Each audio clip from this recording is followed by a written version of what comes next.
우리 임마누엘 찬양대 귀한 찬양 하나님께 감사를 드립니다. 제가 일부 예배 때도 말씀을 드렸었는데요. 저희 교인들이 찬양대가 찬양이 끝난 뒤에 아멘에 좀 인색한 것 같다. 그런 말을 좀 했던 적이 있는데요. 우리 아멘 다시 한번 좀 했으면 좋겠습니다. 우리 찬양대 너무나 은혜스럽게 찬양을 잘해 주셨는데 아멘 소리가 커야지 우리가 잘했나 보다. 다음에 더 열심히 해야 되겠다. 정말 은혜를 끼쳤나 보다. 때론 마음이 허락하시면 개의치 마시고 박수를 치셔도 괜찮습니다. 오늘 너무 은혜스럽게 찬양을 잘해 주셨는데 아멘 하면서 박수까지 한번 쳐드리도록 하겠습니다. 자, 아멘. 네, 준비됐나요? 네, 그렇습니다. 네. 우리 찬양대 힘 되시죠? 네. 제가 사회를 안 볼 때는 찬양대 서거든요. 일부 예배 때. 찬양대 마음을 제가 알아요. 오랫동안 중학생 때부터 청년에 이르기까지 계속 찬양대를 했기 때문에 그 마음을 제가 알기 때문에 드리는 말씀입니다. 앞으로도 매주마다 이렇게 넉넉한 인심을 좀 보여주시기를 바랍니다. 하실 수 있으시죠? 예, 고맙습니다. 저희 가정에는 아들과 딸이 있습니다. 이제 8살 초등학교 1학년을 들어가게 되는 아들이 있고요. 또 이제 36개월 된 4살짜리 딸아이가 있습니다. 이 아들하고는 이런 장난을 칠 수가 없는데요. 왜냐하면 아들이 굉장히 체격이 좋습니다. 8살임에도 불구하고 초등학교 5학년짜리 옷을 입어요. 예, 몸무게가 45kg를 넘었습니다. 상위 0.5%입니다. 예, 다른 걸로 상위 0.5%면 좋겠는데 몸무게로 상위 0.5%예요. 심각합니다. 예.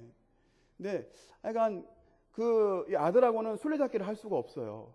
그 아들이 저를 잡겠다고 뛰어오면 저는 겁나서 도망칠 수밖에 없습니다. 네, 우리 딸하고는 술래잡기를 아직 할만합니다. 딸이 먼저 장난을 저한테 쳐요. 툭 치면서 아빠 나 잡아봐라 이렇게 이제 도망가죠. 그럼 어떻게 합니까? 제가 뭔 얘기를 척하면서 따라가서 이제 딸을 잡습니다. 이제 술래를 바꾸는 거죠. 그러면서 제가 이제 또 날 잡아봐라 하면서 이제 그 딸아이를 뒤에 계속 쫓아오게 하면서 도망갑니다. 바로 앞에서 이제 붙잡을 판 하면 제가 방향을 탁 틀어가지고 못 잡고 여러 번 하다 보면 이 딸아이가 이제 지치죠. 실증이 나기 시작합니다. 울먹거립니다. 근데 보통 아빠 같으면 그냥 져줄만도 하잖아요. 그죠? 예. 근데 저는 저희 그 유이가 이렇게 시무룩해지고 그러면서 이렇게 삐지는 어떤 그런 표정이 왜 이렇게 귀여운지 모르겠어요. 그래가지고 일부러 더 삐지도록 만들려고 하는 장난기가 발동할 때가 많이 있습니다. 못된 아빠죠? 예. 못된 아빠는 맞습니다. 근데 그렇게 하다가 애가 이제 울먹거리면서 아빠 하면서 이제 제발 좀 붙잡혀 달라고 하면 어쩔 수 없이 이제 붙잡혀 주고 그때 이제 또 아이의 입가에 미소가 이제 만연해집니다. 그게 아빠의 마음이 아닌가?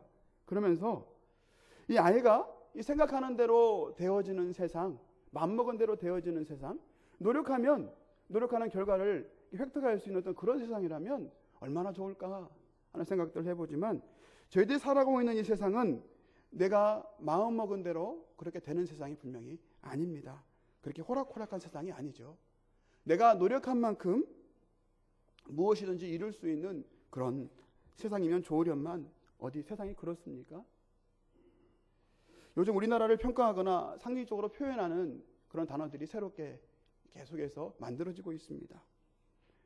저희 담임 목사님께서 설교 중에 말씀하셨지만 헬조선, 이 지옥 같은 대한민국이다. 그렇게 표현을 하기도 합니다.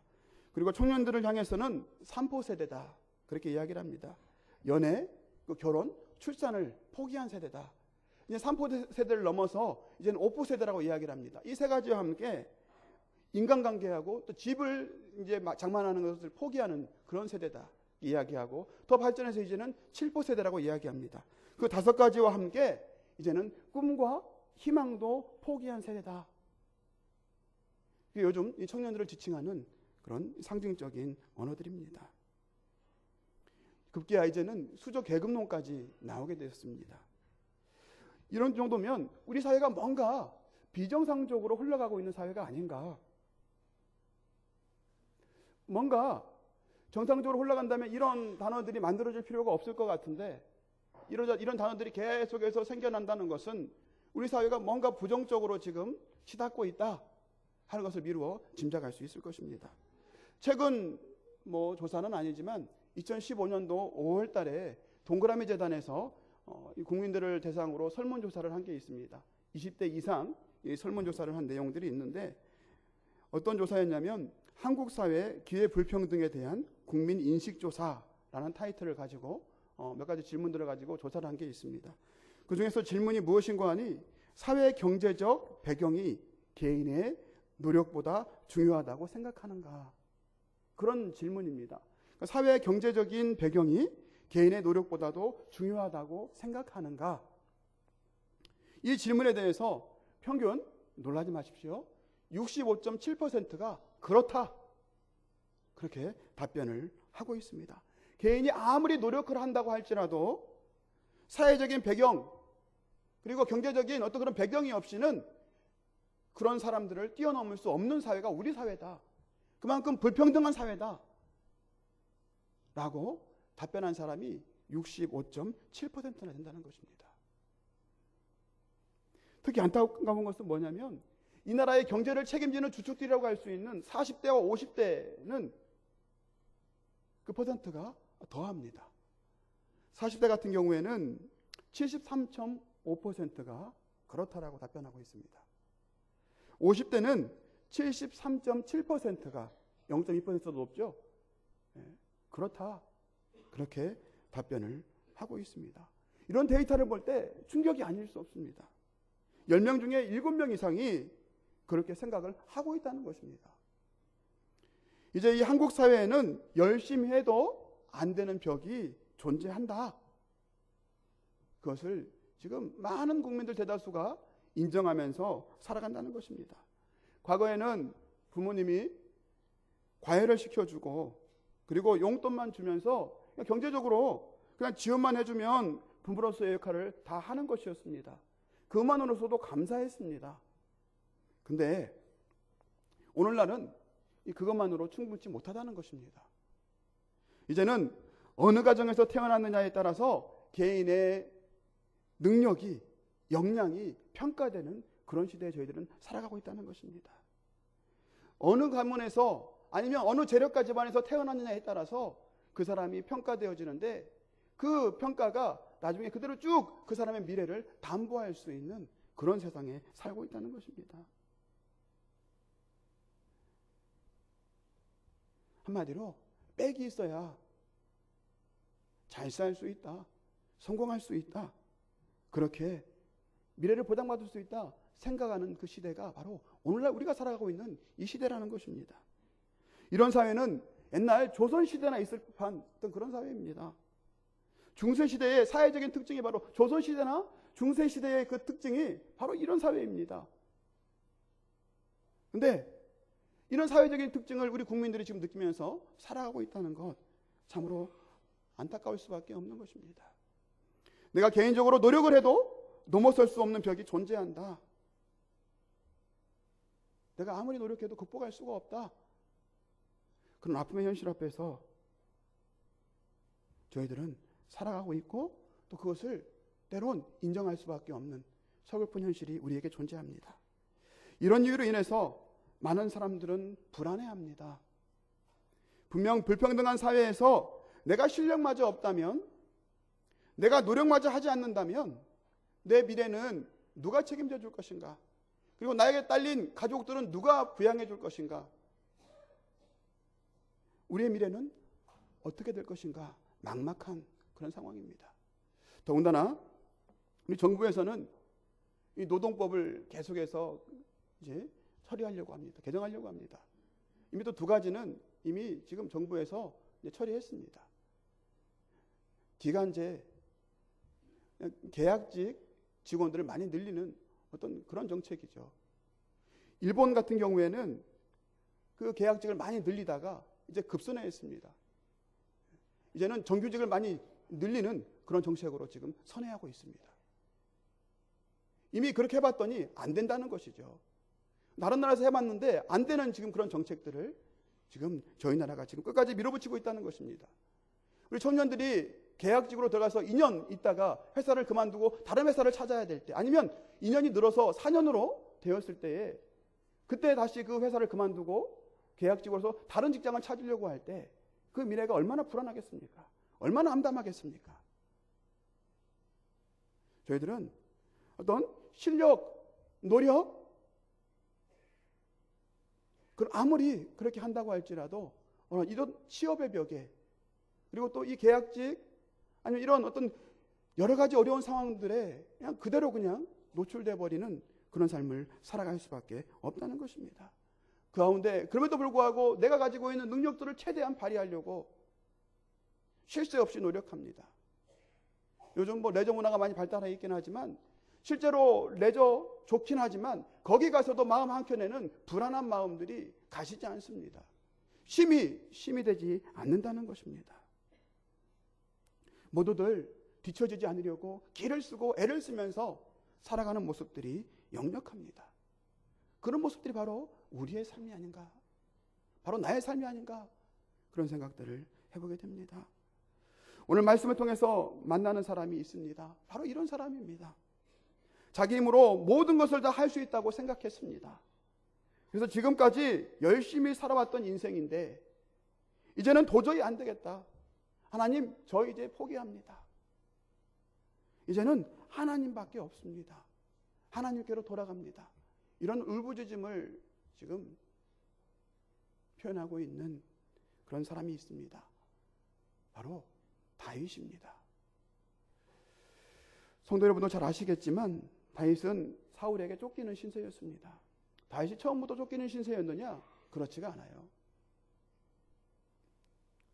사울에게 그 누구보다도 신뢰를 받았던 사람이 바로 다윗입니다. 왜냐하면 다윗은 전쟁터만 나갔다 하면 패했던 사실이 없습니다. 무조건 다 승리를 해가지고 오기 때문에 왕으로서 그런 장수를 뒀다는 것은 천군만마를 얻는 듯한 것이죠. 실을 필요가 없는 것입니다.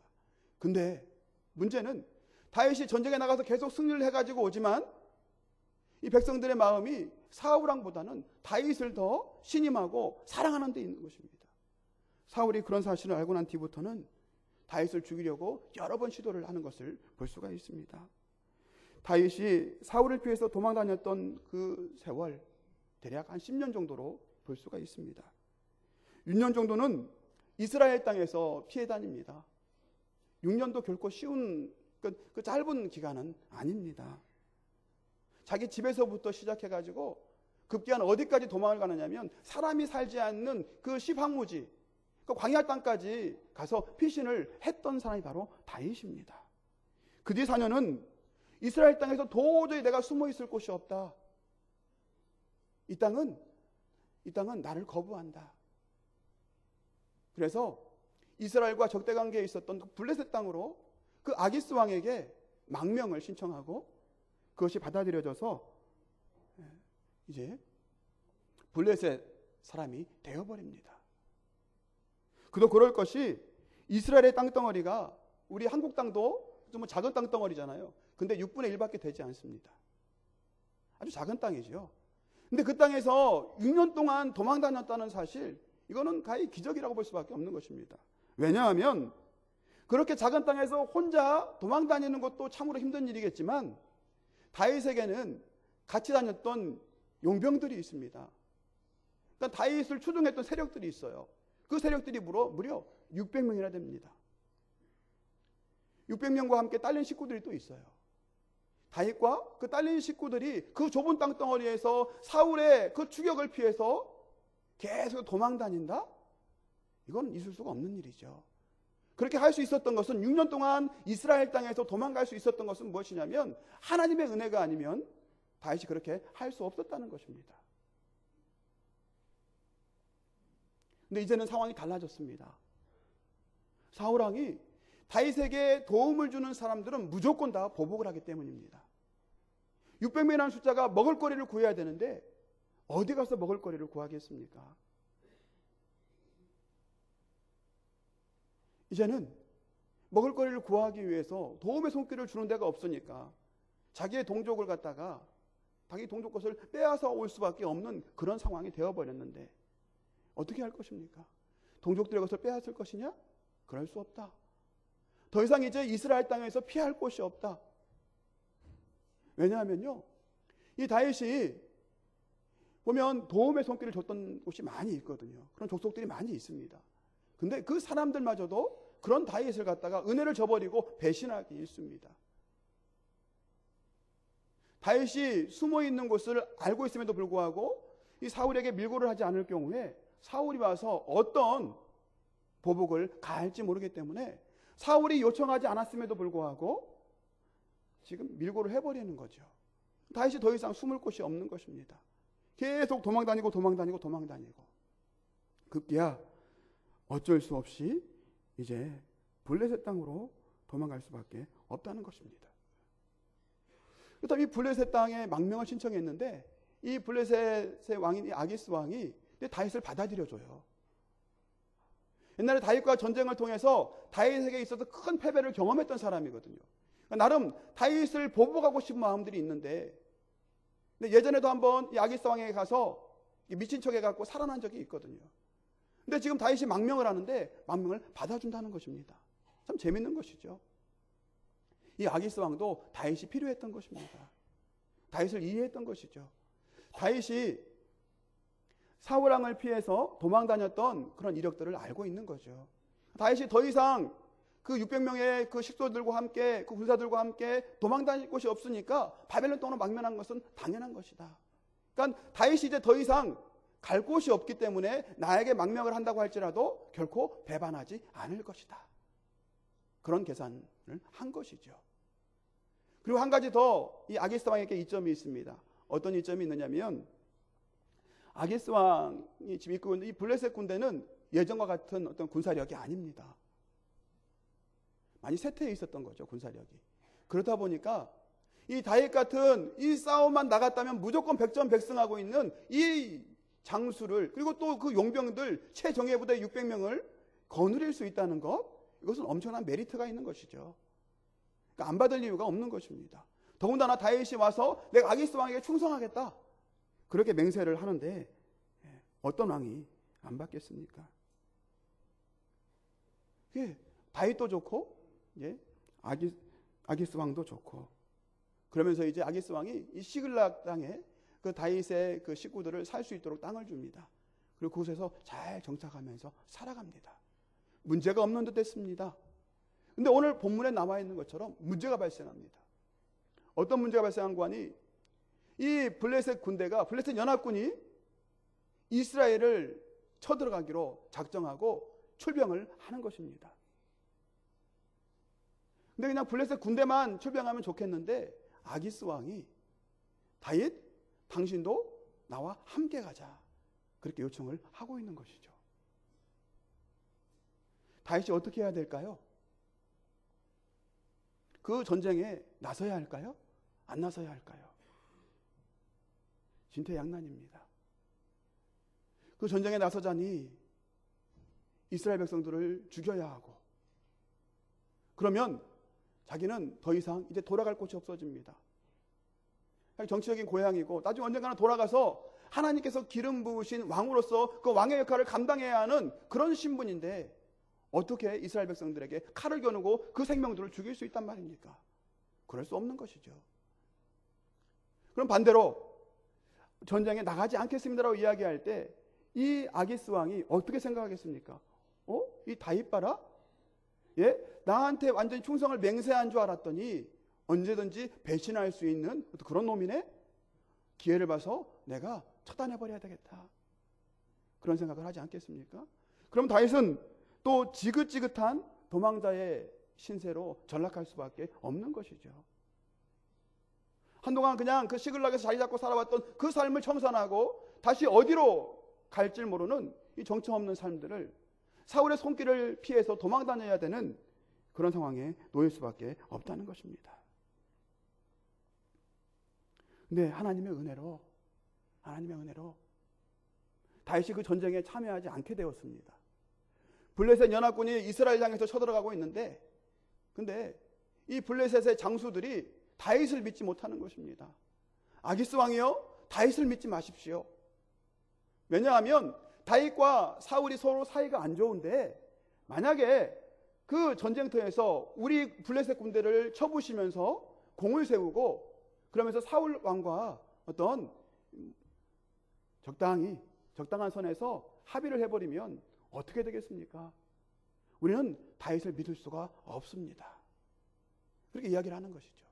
아기스 왕이 또 듣고 보니 그것도 그렇잖아요. 너무 강력하게 반대를 하니까 이제는 어쩔 수 없다 싶어서 다윗과 그의 용병들을 돌려보냅니다. 이미 사흘길이나 걸어갔던 그 길이라 또 사흘길을 이제 걸어서 이 다윗의 집이 있는 시글락으로 돌아옵니다. 근데 시글락을 거의 다다랐을 때에 멀리서 보니까 연기가 피어오르고 있습니다. 뭔가 심상치 않습니다. 다윗이 이스라엘을 공격하는 그 순간, 공격하려고 가는 그 순간 아말렉 족속이 그 틈을 놓치지 않았던 것입니다.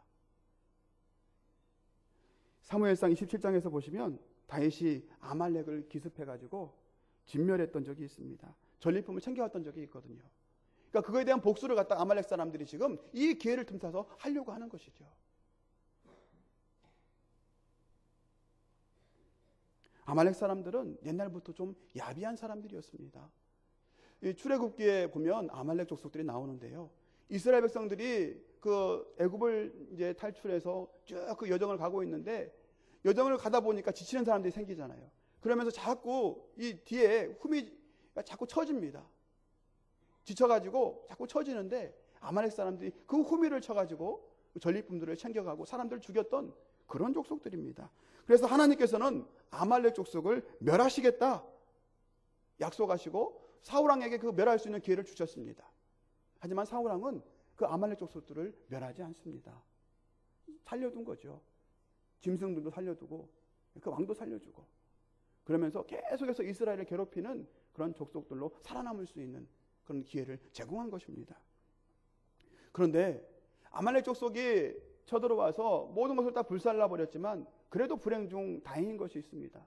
무엇인가 하니 아말렉이 시글락을 약탈하면서 사람이나 가축들을 죽이지 않았다는 것입니다. 그러니까 집에 들어와 보니까 집은 다 불타가지고 연기가 나고 있지만 시체들이 하나도 없다는 것입니다. 다행이죠. 사람들을 죽이지 않았다는 거예요. 그냥 산채로 포로로 잡아갔다는 것입니다. 얼마나 다행인지 모르죠. 두 번째로는 연기가 피어오르고 있다는 건 뭐냐면 이 아말렉 족속이 이 시글락을 쳐들어와서 약탈해가고 그 포로로 잡아간 그 시간이 많이 흐르지 않았다는 것을 볼 수 있는 것이죠. 한참 되었다면 이미 연기가 다 가시고 그냥 끝났을 거 아닙니까? 그나마 희망이 있다는 것입니다. 그러나 다윗과 그의 부하들은 집이 모두 불타고 자신들의 가족들이 다 없어진 것에 대해서 너무 많이 절망을 했습니다. 오늘 말씀 4절을 보시면요. 다윗과 그 일행들이 울 기력이 없을 정도로 소리를 높여 울었다. 그렇게 이야기합니다. 온 힘이 다 소진할 때까지, 탈진될 때까지 너무 속상해서 그렇게 울었다는 것입니다. 그도 그럴 것이 이스라엘 땅에서 6년 동안 사울을 피해서 도망다녔던 우리의 인생인데 이제 그래서 살 곳이 없어서 블레셋 땅까지 와서 살고 있는데 근데 어떻게 우리가 이런 어려움에 처할 수 있냐는 것입니다. 도대체 그리고 그들을 어떻게 찾아갈 것이며 어떻게 추격할 것이며 그 모든 상황들이 받아들일 수 없는 것이죠. 막막하기만 한 것입니다. 백성들도 울고 다윗도 울고 있습니다. 하지만 다윗의 울음과 이 용병들의 울음은 분명히 질적인 차이가 있습니다. 6절을 보시면요. 백성들이 자녀들 때문에 마음이 슬퍼서 다윗을 돌로 치자 하니 이렇게 이야기를 하고 있습니다. 그러니까 지금 현재 이렇게 되어진 상황이 누구 때문이냐? 바로 다윗 때문 아니냐? 그렇게 이야기를 하고 있는 것이죠. 다윗이 나를 따르라 했습니까? 그렇지 않습니다. 우리가 다윗 당신을 위해서 충성을 맹세하겠습니다. 당신과 함께 의기투합하겠습니다. 그렇게 하고 따라왔던 사람들이 600명입니다. 다윗은 지금까지 어떤 우여곡절 끝에도 그 사람들을 다 보듬고 먹여 살렸던 사람입니다. 그리고 그 고생 끝에 여기까지 왔는데 근데 지금 이런 어려움이 닥치자 이제는 우리에게도 희망이 없구나. 더 이상 이제 우리는 갈 곳도 없고 아무런 낙이 없구나. 우리 아무리 노력한들 이거는 해결할 수 없는 문제구나. 그렇게 생각을 하고 다윗을 돌로 쳐 죽이려고 하는 그런 상황이라는 것입니다. 그러나 다윗은 그와 함께했던 사람들과 다릅니다. 오늘 6절 하반절을 보시면 다윗이 크게 다급하였으나 그의 하나님 여호와를 힘입고 용기를 얻었더라, 이렇게 기록을 하고 있습니다. 다윗이 다급했습니다. 아니 뭐 저라도 그렇고 여기 앉아 계시는 성도 여러분들, 그 많은 사람들이 돌로 자기를 쳐 죽이려고 하는데 다급하지 않을 사람이 어디 있겠습니까? 어떻게든지 자기 생명은 건사해야 되지 않겠습니까? 하지만 그 생명이 다급했지만, 경각에 달렸지만 다윗은 그 생명에 연연하지 않았다는 것이죠. 오히려 그 위기의 순간, 최고의 위기의 순간일 수 있는데 사울의 손이 아니라 자신을 따르던 그 추종 세력들에 의해서 자신의 생명을 잃을 수 있는 그런 상황일지 모르지만, 그 상황에 오히려 다윗은 하나님 여호와를 힘입고 용기를 얻었더라, 그렇게 말씀은 분명히 기록하고 있다는 것입니다. 다윗의 마음도 원래 기력이 없을 정도로 이미 탈진해져 있는 그런 상태였습니다. 그런 상황에 자신을 위해서 목숨까지 바치며 충성을 다하겠다고 충성맹세까지 했던 그 용병들이 자신을 돌로 쳐 죽이려고 하는 그 상황, 어떻게 받아들여야 됩니까? 너무 어이없는 상황이죠. 너무 막막한 상황입니다. 하지만 다윗이 결정적으로 이 위기의 순간을 하나님의 은혜로 받아들이고 오히려 그 사건을 통해서 하나님께 의지하고 새 힘을 얻고 하나님 앞으로 나아갈 수 있었던 것, 그것은 도대체 무엇일까요? 무슨 이유 때문일까 하는 것입니다. 도대체 어떤 계기가 있길래 다윗이 이렇게 180도 돌아서느냐는 것입니다. 다윗은 지금까지 도피행각을 통해서 하나님의 인도해 주심을 익히 경험했던 사람입니다. 그러나 작디작은 이스라엘 땅에서 도망 다닐 곳이 없었던 것, 앞서 말씀을 드렸지만 도망 다닐 수 없는 환경입니다. 그 좁은 땅덩어리에서 600명이 넘는 사람들과 함께 어떻게 도망 다닐 수 있겠습니까? 식량도 조달이 안 되는 그런 이 죽음의 땅에서 살 수 없었기 때문에, 그래서 그나마 안전한 곳 블레셋 땅으로 망명했는데, 근데 이 시글락 땅에서도 이제는 할 수 없는 상황. 내 힘으로 지금까지는 이 어려움들을 잘 극복하면서 왔다고 치지만 이제는 더 이상 내 힘으로 어떻게 할 수 없는 그런 상황. 이제는 자신의 힘으로 아무것도 할 수 없는, 손발이 다 묶여버린 그런 상황. 이런 상황에 맞닥뜨리게 되자 다윗은 그때 자신의 과거를 회상하는 것입니다. 다윗이 블레셋으로 망명할 때 다윗이 크나큰 실수를 하거든요. 어떤 실수를 하느냐면 하나님께 묻지 않습니다. 이 중요한 순간임에도 불구하고 하나님께 기름 부음 받은 이스라엘의 2대 왕으로 세워질 그 다윗이 그 이스라엘 땅, 하나님께서 왕으로 계시는 그 땅을 떠나면서도 하나님이 없는 블레셋 땅을 가고자 마음먹으면서도 하나님께 묻지 않았다는 것입니다. 왜냐하면 자신이 할 수 있는 한 최대한 노력을 다 했거든요. 어느 누구에게도 자신의 처지를 이야기한다면 그래, 네 생각이 맞아, 그럴 수밖에 없겠어, 그렇게 답변이 돌아올 수밖에 없는 그런 상황이거든요. 그러니까 상황상 어떤 환경이든지 간에 이 블레셋으로 떠나는 것은 최선이다, 하나님께 물을 필요가 없다, 그렇게 생각을 했기 때문입니다. 모든 상황이 그렇다 하더라도 다윗은 그 땅을 떠날 때 지금까지 여러 고비고비 그 굴곡진 삶 가운데에 나를 붙잡아 주셨던 그 하나님의 역사하심, 구원하심, 그 과거를 회상하고 다시 한번 하나님께, 하나님, 제가 이 상황인데 이스라엘 이 땅을 버리고 떠나야 되겠습니까? 하나님의 살아계심이 여기밖에 되지 않습니까? 하나님, 저를 더 이상 지켜주실 수 없습니까? 그 기도를 했어야함에도 불구하고 다윗은 그렇게 하지 않았던 것입니다. 우선 내 생각에 이제는 사울의 추격, 그것을 피할 수 없다. 내가 더 이상 이 땅에서 발붙일 곳이 없다. 사울의 힘이 나를 두렵게 한다. 그리고 세상의 환경이 나를 품을 수가 없다. 그리고 모든 대세가 내가 이곳을 떠날 수밖에 없는 그런 상황이다. 사울에게 유리할 수밖에 없는 상황으로 흘러가고 있다. 그런 판단에서 더 이상 하나님께 물을 필요가 없었던 것입니다. 그래서 우선은 그 땅에서 피하는 것이 상책이다. 그런 판단을 다윗이 했던 것입니다. 다윗은 하나님께 기도하는 것을 우습게 여겼던 것입니다. 다윗은 지금까지 다윗과 그 일행들을 구원해 주셨던 그 하나님의 역사하심, 과거의 그 기억들을 다 모조리 잃어버린 것입니다. 그 기억들을 우습게 여겼던 것이죠. 현실의 그 삶 앞에서 내가 이 정도는 할 수 있다. 눈에 보이지 않는 그 하나님, 계속해서 고비마다 해결해 주시긴 하지만 딱 끝을 내지 않는 그 하나님, 어쩌면 그 원망스러운 그런 마음도 있었을지 모르겠습니다. 모든 정황이 딱 맞아떨어지고 자신의 판단도 그러했기 때문에 하나님께 물을 필요 없이 블레셋으로 망명을 선택했던 그 다윗. 근데 그 결정이 지금에 와서야 내가 잘못된 판단이었구나 하는 것을 지금 깨닫게 된 것입니다. 그것도 손발이 다 묶여버려서 아무것도 할 수 없는 그 상황에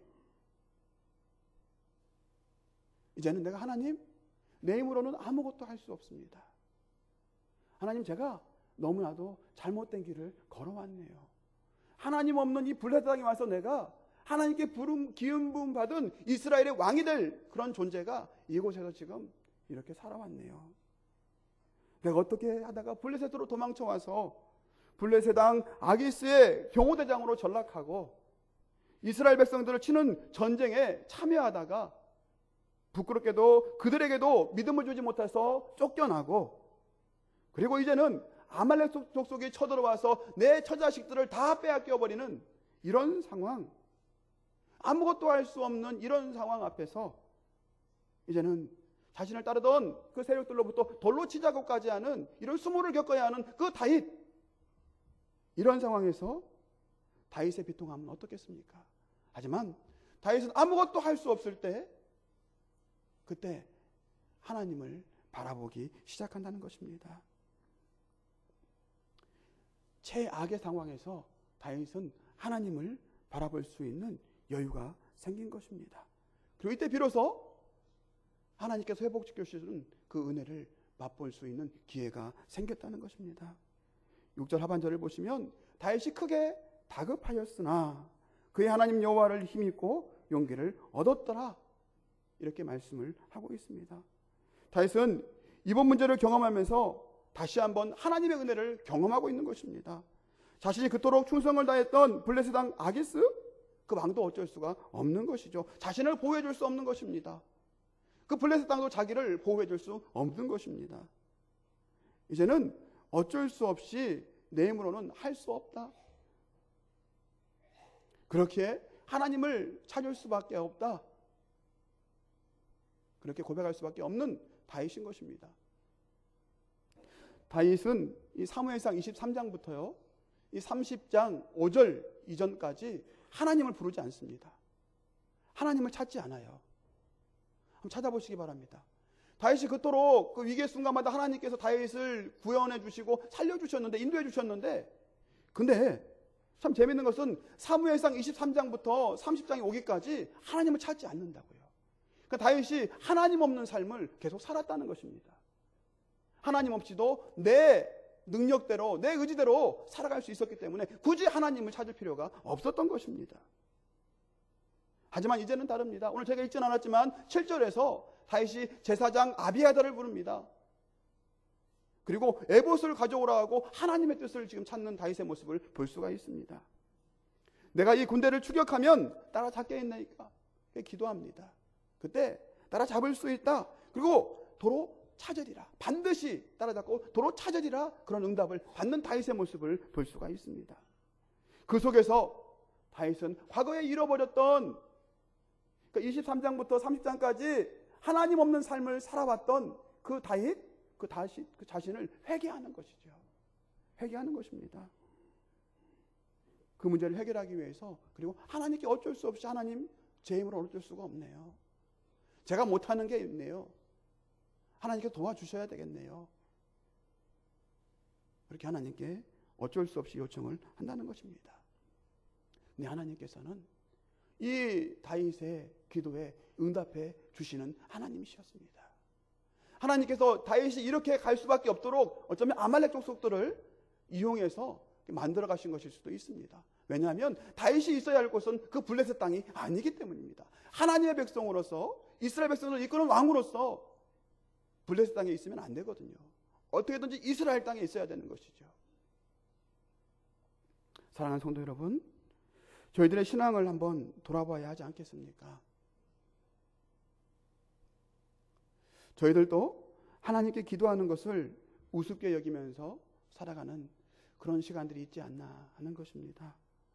하나님을 향한 믿음을 우습게 생각하고 신앙생활을 우습게 생각하는 그런 순간순간들이 있지 않냐는 것입니다. 하나님의 역사하심, 하나님의 그 구원하심을 과거의 옛적의 기억으로, 추억으로만 생각하고 현재 내 삶에 있어서 눈에 보이지 않는 하나님의 역사하심, 내 피부에 느껴지지 않는 하나님의 역사하심, 그런 것들 때문에 우리가 신앙생활을 하고 있지만 이 신앙이라는 가면을 쓰고 내가 그냥 하기 좋은 대로, 내 편한 대로, 내 그냥 노력을 내가 그냥 편하게 노력하면서 내 방식대로 그렇게 하면서 살아가고 있지 않냐는 것입니다. 나의 삶에 있어서 아무런 영향력이 없는 하나님, 세상 속에서 우리의 삶을 살아가는 데 있어서 기도하는 것보다도, 하나님의 말씀을 따르는 것보다도 더 우선하는 것이 세상의 흐름입니다. 세상의 평가입니다. 그리고 또 환경적인 그 요소들, 그런 것들이 먼저 우선시하지 않냐는 것입니다.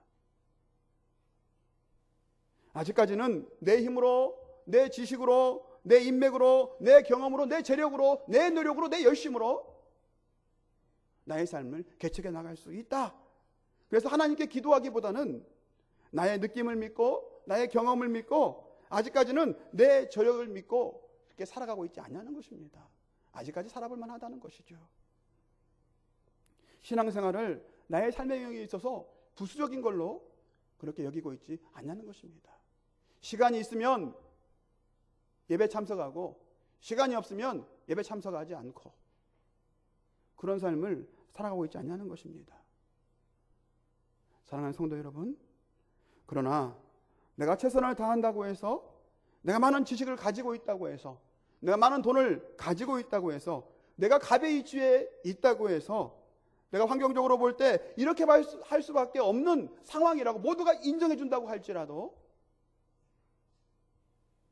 분명히 하나님의 적극적인 개입하심이 없으면 우리는 분명 그 문제를 해결할 수 있는 능력을 가진 존재들이 아니라는 것을 우리 하나님 앞에서 고백할 수밖에 없는 존재라는 것, 그것을 깨달으시기 바랍니다.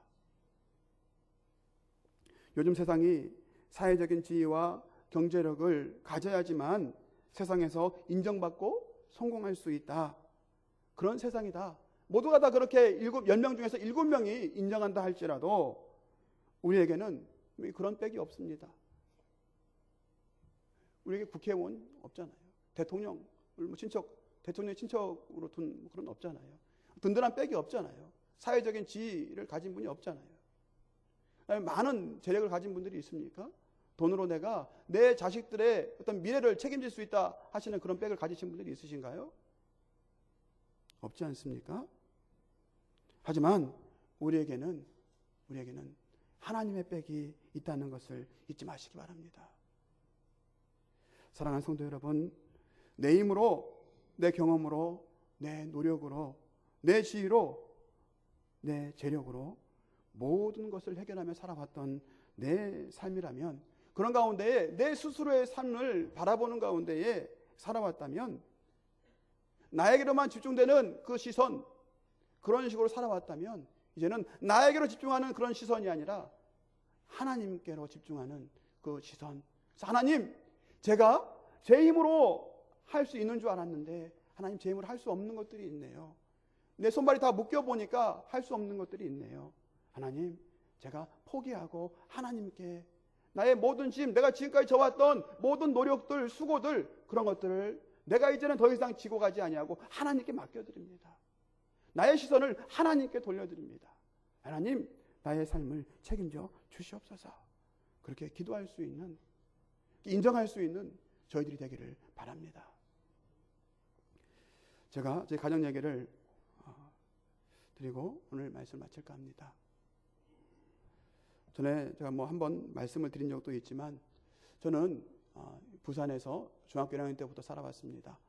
부산에 감천이라는 동네에서 살아왔습니다. 요즘은 감천 문화마을 해가지고 부산에 관광지화 되어 있는 그런 동네인데요.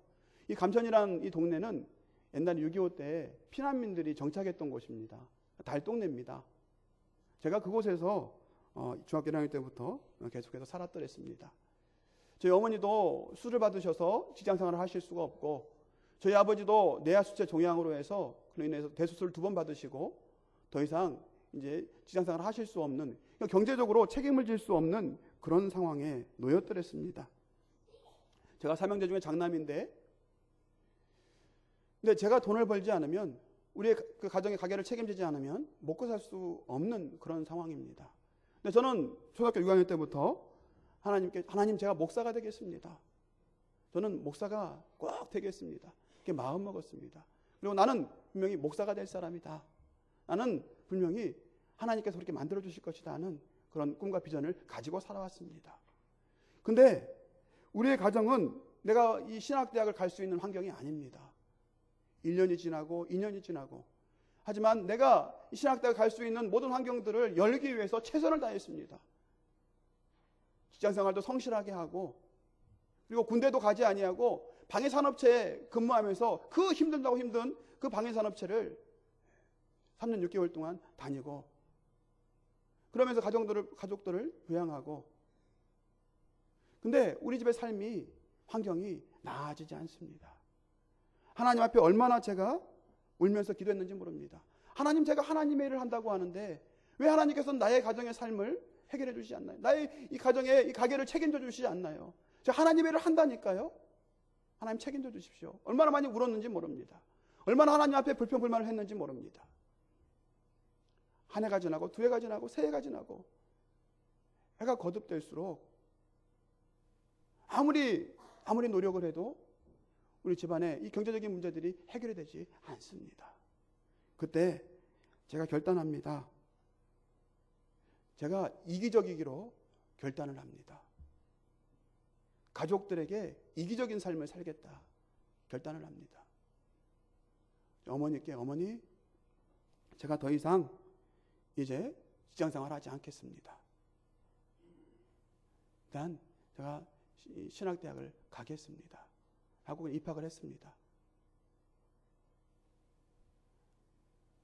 저희 어머니가 굉장히 신앙이 좋으신 분이거든요. 기도도 열심히 하시고, 다른 면에서는 그렇게 신앙이 좋으신 분이셨는데 먹고 사는 문제 앞에서는 장사가 아니었던 모양입니다.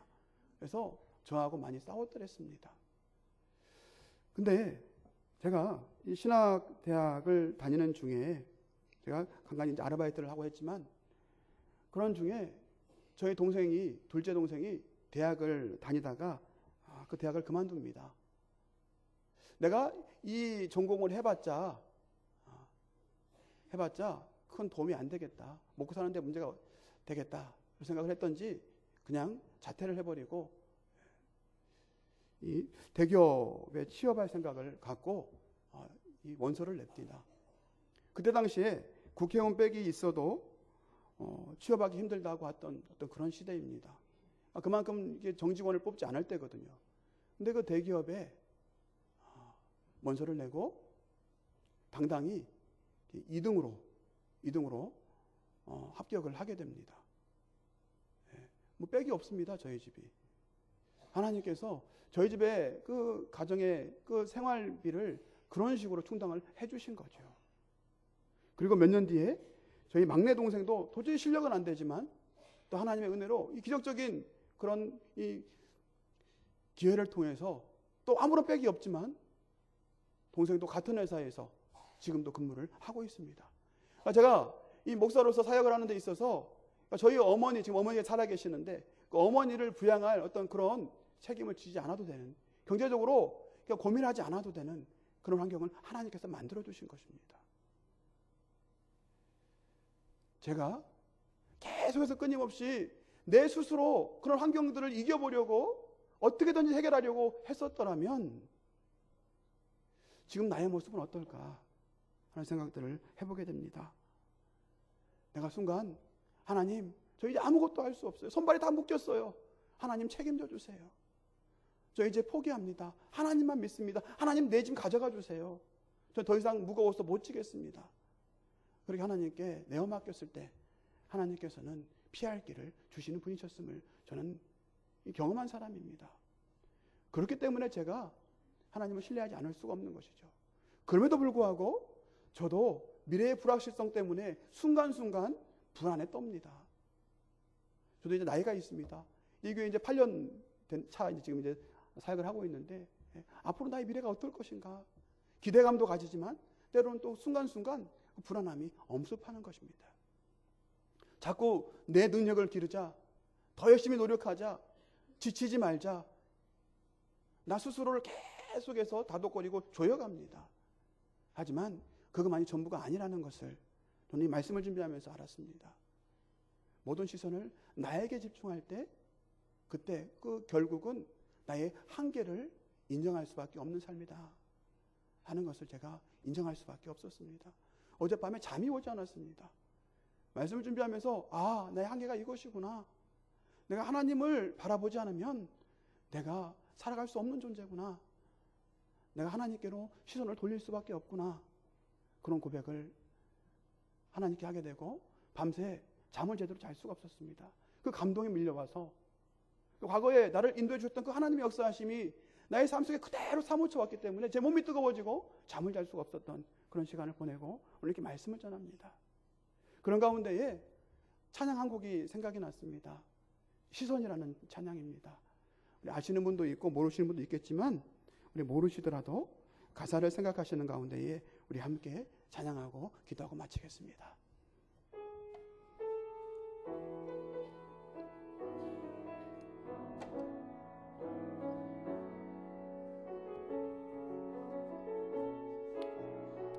내게로부터 눈을 들어 주를 보기 시작할 때 눈을 들어 주를 보기 시작할 때 주의 일을 보겠네 주의 일을 보겠네 내 작은 마음 돌이키사 내 작은 마음 돌이키사 하늘의 꿈 꾸게 하네 주님을 볼 때 주님을 볼 때 모든 시선을 주님께 드리고 모든 시선을 주님께 드리고 살아계신 하나님을 느낄 때 살아계신 하나님을 느낄 때 내 삶은 주의 역사가 되고 삶은 주의 역사가 되고 하나님이 일하기 시작하네 하나님이 일하기 시작하네 성령이 나를 변화시켜 성령이 나를 변화시켜 모든 두려움 사라질 때 주의 일을 보겠네 황폐한 땅 한가운데서 황폐한 땅 한가운데서 주님 마음 알게 되리 주님을 볼 때 주님을 볼 때 모든 시선을 주님께 드리고 모든 시선을 주님께 드리고 전능하신 하나님을 느낄 때 전능하신 하나님을 느낄 때 세상은 주의 나라가 되고 세상은 주의 나라가 되고 하나님이 일하기 시작하네 하나님이 일하기 시작하네 모든 시선을 주님께 드리고 살아계신 하나님을 느낄 때 시선을 주님께 드리고 살아계신 하나님을 느낄 때 살아계신 하나님을 느낄 때 내 삶은 주의 역사가 되고 내 삶은 주의 역사가 되고 하나님이 일하기 시작하네. 사랑의 하나님, 저는 굉장히 똑똑한 사람인 줄 알았습니다. 내가 능력이 출중한 사람인 줄 알았습니다. 그래서 내가 가진 능력으로, 내가 가진 재력으로, 내가 가진 경험으로, 내가 가진 열심으로, 노력으로 내가 모든 것들을 다 할 수 있는 줄 알았습니다. 하지만 하나님, 오늘 말씀을 통해서 다윗의 모습들을 보는 가운데에 나의 모습들을 바라보게 됩니다. 하나님 앞에서 나는 아무것도 할 수 없는, 그래서 하나님께 나의 삶의 무거운 짐을 모두 하나님께 내어 맡기고 하나님을 의지할 수밖에 없는, 나를 바라보았던 그 시선을 하나님께로 돌릴 수밖에 없는 그런 존재임을 이 시간 고백합니다. 주님, 내 작은 마음을 돌이키게 하여 주시옵소서. 가운데 하늘의 꿈을 꾸게 하여 주시옵소서. 나의 삶이 모든 시선을 주님께 드리고 살아계신 하나님을 느끼며 살아갈 수 있는, 그래서 내 삶이 운동력 있는 하나님의 살아계신 역사가 되는 그런 삶을 살아갈 수 있도록, 나의 삶을 하나님이 일하실 수 있도록 열어드릴 수 있도록 좀 도와주시옵소서. 나의 삶을 통해서, 부족한 나의 삶을 통해서 하나님이 세상에 온전히 영광 받으시기를 소원하며 감사를 드리며 예수님의 이름으로 기도드립니다. 아멘.